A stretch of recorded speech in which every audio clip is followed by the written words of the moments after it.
Hey, what's up, guys? Aladdin here with the Chase the Ace Sports Handicapping YouTube channel, and I'm back here with another video on UFC, and it's UFC London. Probably one of the best, at least I would say, best fight nights of the year so far. Honestly, it could be, I don't want to say like borderline pay-per-view, but it's pretty solid, I would say.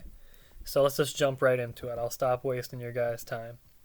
And also, I have a play. It's a parlay at the end, and I'm fairly confident. You could already see it involves tennis, so I'll hint you in on that.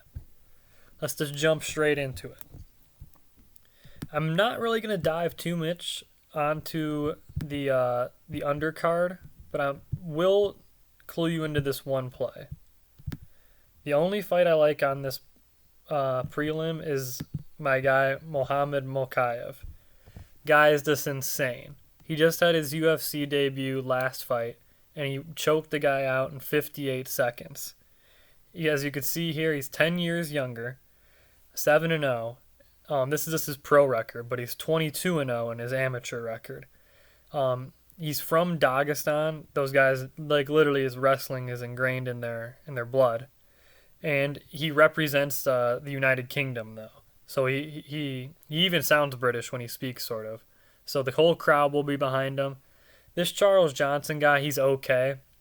I think he's a PFL guy or one of the other Bellator, one of those leagues, and he's okay. I saw a few of his stuff. He's just, I don't know. I just think my guy Mohamed Mokaev, he's just, well, as soon as this guy gets on you, he's like a backpack, man. He just wears you down.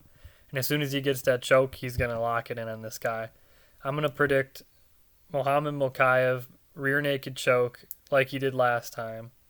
Actually, I don't think it was rear naked choke. I think it was like a triangle choke.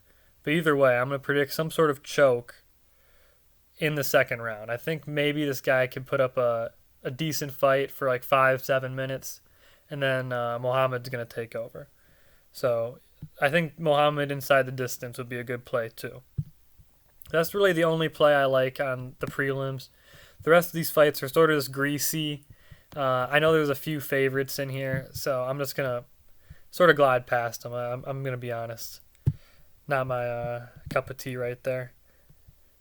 I know the non-casuals will call me out on that, but it's whatever. Let's just jump into this fight. I think this is probably just a great way to kick off this main card. Paul Craig versus Volkan Oezdemir.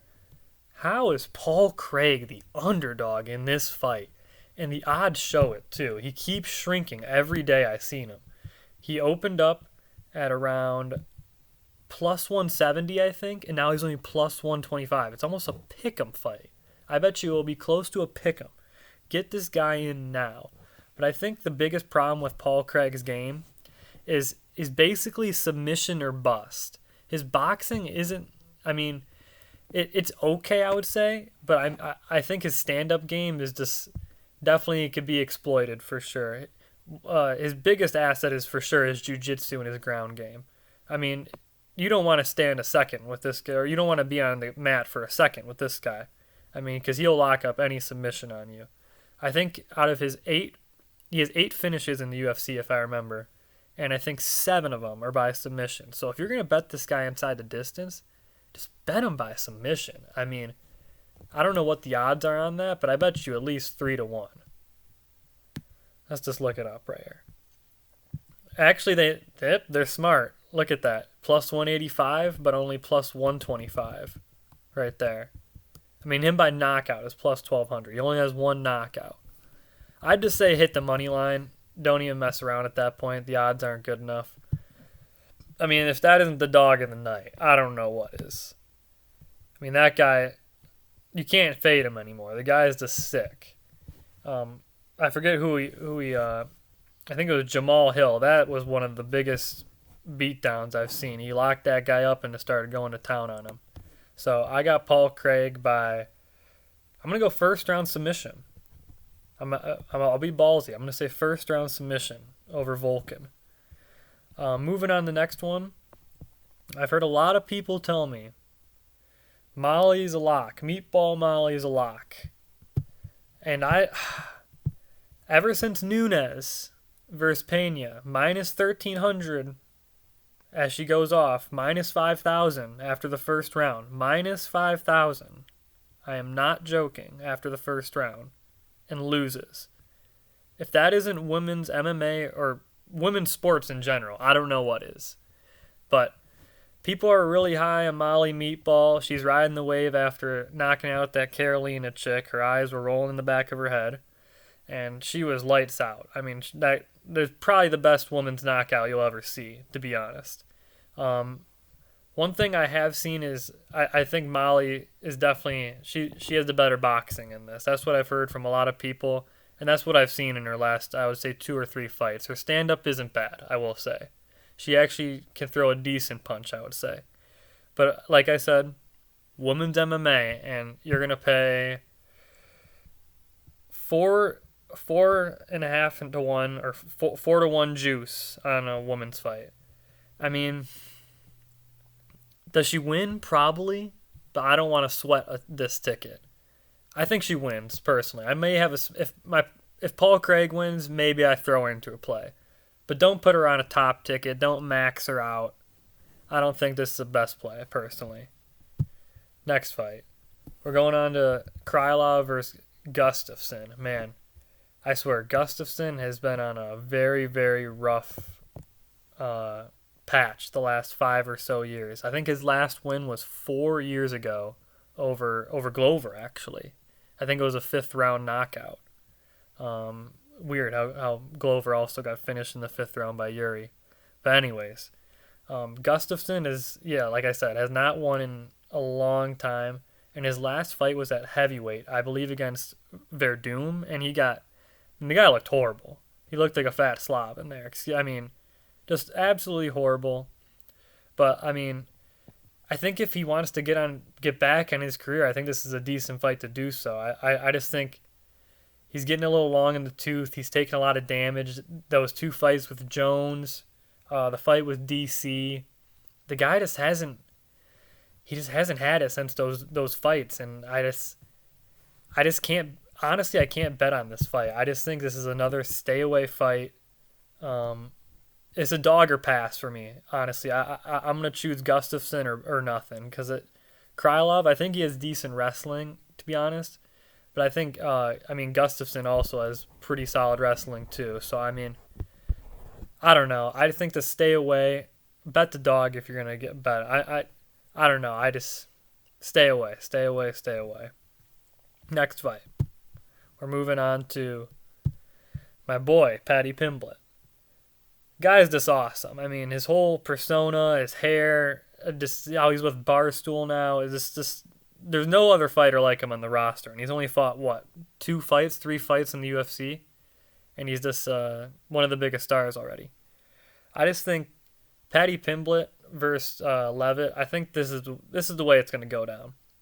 First round is going to be a little hectic, I think. Paddy's going to try to feel him out, throw crazy stuff, like he did against Vendramini, and who was his last fight that he smoked the guy in the second round. But both those fights, he tested him out in the first few rounds, or in the first round, and then really started going off in the second round. But he also faced a lot of adversity. I think in both of his last 2 fights, he has gotten dropped pretty bad, I would say. I mean, like, noticeably, like, where people are going crazy, the crowd's getting up. But I could attest to one thing. Jordan Levitt has virtually no hands. He has no boxing. He's mainly a wrestler, grappler guy. He's going to try to smother Paddy. He's going to try to take him down. But Paddy has pretty solid jiu-jitsu, though. I think he was the Cage Warriors champ, and he had a bunch of submissions in that promotion. So I think Paddy, I think he gets it done by knockout, but I think he could get it done by decision. He can get it done by submission. I'm not going to call Paddy a lock, but I'm definitely going to think that he gets it done in front of the home crowd. I mean, even if this goes to decision, Levitt's going to have to clearly beat him to get the nod on the scorecard. I mean, everyone knows that the UK judges, especially in boxing, are the most rigged thing of all time. So if Paddy even remotely makes the fight competitive and it goes to decision, he will get the nod, 100%. I think the best play is maybe just throw him in a parlay. Pretty good odds for a parlay, minus 260. Just throw him in there. Should do pretty good, I would say. Like I said, it could get hectic in the first round. So maybe a live bet spot after the first round if he goes down. Because I remember his last fight. I think his name was Varga, the last guy he fought. He was minus 700 when he closed. But after the first round, when he got tested, he went to, I think, minus 150 or pick him. So look for a live spot on Patty. That's what I'll say. Let's go to the next fight. Co-main event time. The Joker, Jack Hermanson, versus Chris Curtis, the action man, they call him. And rightfully so. This guy, I think, I remember reading it, he has fought 8 times in the last 18 months. So, I mean, this guy's fighting almost every other month. He just fought last month. I think he got a knockout win. He's got a knockout win before that. The guy is pretty solid. He's a good fighter. I will say, all around I think he was actually on a dip in his career. He was going to retire, and then he went on a late resurgence. So I think the best play in this one, I'm leaning Chris Curtis. I think Hermanson's good. I think his wrestling's really, really solid. I just don't think he does fight really tough opponents. I will say that. But his only really decent win is over Jacare Souza. And I know he had that okay win over Gaslam, but what has that guy done? I mean, that guy's done nothing. And Hermanson, I mean, when he fought Strickland, I thought he looked okay, to be honest. But, I mean, it was a joke how one of the judges gave him that fight. The fact that was a split decision, I remember I was watching with one of my buddies, and we were literally laughing. Like, there's no way that's a split. It should have been unanimous Strickland. But either way, I think the odds show it too. It's pretty even, but I think I would feel a lot nervous holding a Jack Hermanson ticket than a Chris Curtis ticket, because I think Curtis's stand-up is a lot better than Hermanson's. But I forget, I was suspect. I forget who Curtis fought. It was like 3 fights ago or 2 fights ago. It was like probably 6 months ago or so at this time. And I think he went like 0 for 15 or like 0 for 20 on takedowns in this one fight. Like, he wouldn't stop shooting takedowns, which I guess is admirable. But, I mean, he didn't land one, which isn't a good sign. Going against a guy like Hermanson could get a little sticky. So I think the move is Curtis, I think. I would say dog, but as a pick'em. So I'm just going to go Curtis or pass. I'll leave it at that. Let's go to the main event. He's taking a little more money now. Tom Aspinall against Curtis Blades. And I really think it should be more of a pick'em, but it basically is. I always say anything under minus 200 in MMA is a pick'em, realistically. But Aspinall, I think he can lose this fight. And the only way he will is probably by knockout. Curtis, he doesn't have the best jiu-jitsu. Aspinall has very good jiu-jitsu, I would say. He really exploited Volkov like that in his last fight. So I think Aspinall will have some good looks on the ground, I think. But he's going to want to stand this fight up, I think. I think he's won his last 5 fights in a row, all by finish, I believe, Aspinall. So I think a good parlay piece for this fight to not go the distance. It's a 5-round heavyweight fight. I really don't think it goes 25 minutes. But Blades, you got to be careful. The guy only has 3 losses, and 2 of those were to Ngannou by knockout, and the last one was to Lewis by knockout. So he's only lost to the best guys in the division, really, but he's also been brutally knocked out in all 3 of those losses. So especially that last one against Derek Lewis. That was one of the most vicious uppercuts you will ever see in your life. And then the follow-up shot was even, I mean, that those free shots, they love those in the heavyweights, and especially Ngannou. But you can see Blades, he has the reach advantage. He also has the weight advantage, too. So I think he will try to just get on top and then just try to smother and then eventually use his ground and pound to win this fight. I probably won't bet this one, I just don't want to pay minus 140 juice for Aspinall.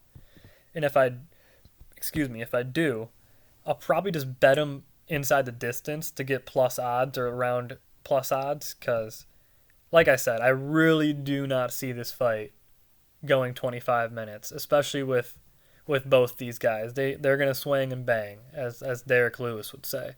So I said I would include it. I'm gonna throw it in my play. I know I'm gonna do some explaining on it, but here it is. It's pretty juicy, but I would consider all these guys basically locks for the most part.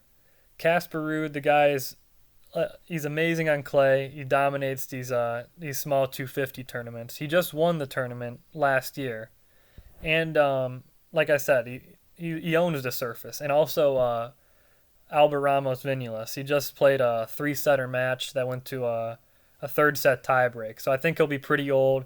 He's pretty tired. He is old though. That is true. So give me Casper. I think he wins in straight sets. But I think he can drop one though. Oh, there you go, Chris Curtis. There you go. He went to Pick'em odds. But next one is Alcaraz. I mean, the odds show it. The guy is dominant. He won 6-2, 6-love, 6-2 today against a top 20 player. Granted, Kachanov isn't good on clay, but that's one of the biggest beatdowns I've seen in a while. He's also 15-0 in ATP 500s, so hasn't lost on this level yet. And then Mokaev, I already explained, he's just dominant. They're all dominant. I know this is pretty juicy. Maybe throw Blades inside the distance, or Blades Aspinall inside the distance, or maybe honestly, I would maybe feel confident with Patty in there, but a little less coin on it, a little less units. So I like those, Patty, these 3 picks, and then I'm also liking Paul Craig as the underdog of the night. So we'll leave it off at that. Next video will probably be a tennis video for maybe ATP Cincinnati, or maybe the next UFC card. I'm seeing Pena versus Nunez. So yeah, I'll keep you guys updated, and thank you. Have a good weekend.